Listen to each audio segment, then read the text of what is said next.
Listen, you heavens, and I will speak. Hear, you earth, the words of my mouth. Let my teaching fall like rain, and my words descend like dew, like showers on new grass, like abundant rain on tender plants. I will proclaim the name of the Lord. Oh, praise the greatness of our God. He is the rock. His works are perfect, and all his ways are just. A faithful God who does no wrong. Upright and just is he. They are corrupt, and not his children. To their shame they are a warped and crooked generation. Is this the way you repay the Lord, you foolish and unwise people? Is he not your Father, your Creator, who made you and formed you? Remember the days of old. Consider the generations long past. Ask your father, and he will tell you. Your elders, and they will explain to you. When the Most High gave the nations their inheritance, when he divided all mankind, he set up boundaries for the peoples, according to the number of the sons of Israel. For the Lord's portion is his people, Jacob, his allotted inheritance. In a desert land he found him, in a barren and howling waste. He shielded him and cared for him. He guarded him as the apple of his eye. Like an eagle that stirs up its nest and hovers over its young, that spreads its wings to catch them and carries them aloft. The Lord alone led him. No foreign god was with him. He made him ride on the heights of the land and fed him with the fruit of the fields.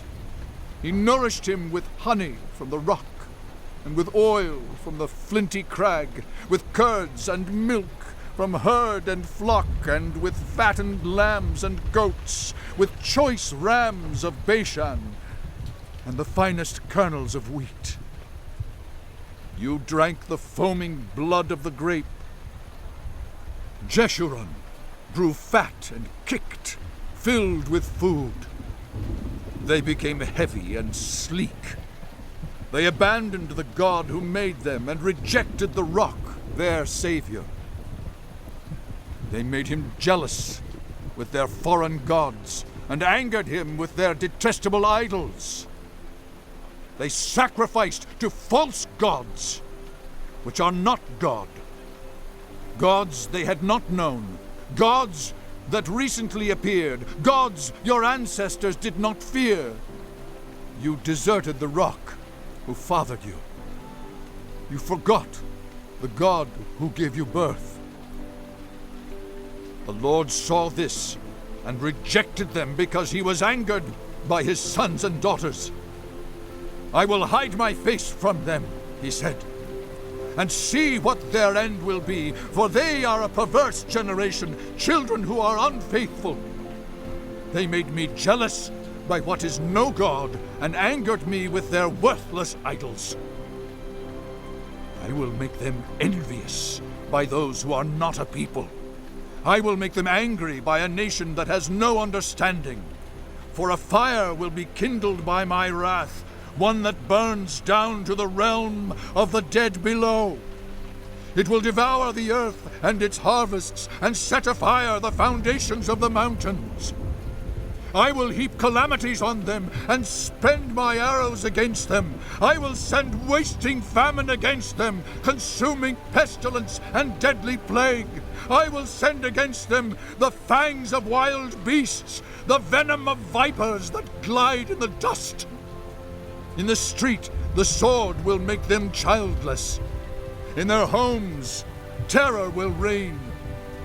The young men and young women will perish. The infants and those with gray hair. I said I would scatter them and erase their name from human memory, but I dreaded the taunt of the enemy, lest the adversary misunderstand and say, "Our hand has triumphed. The Lord has not done all this." They are a nation without sense. There is no discernment in them. If only they were wise and would understand this and discern what their end will be.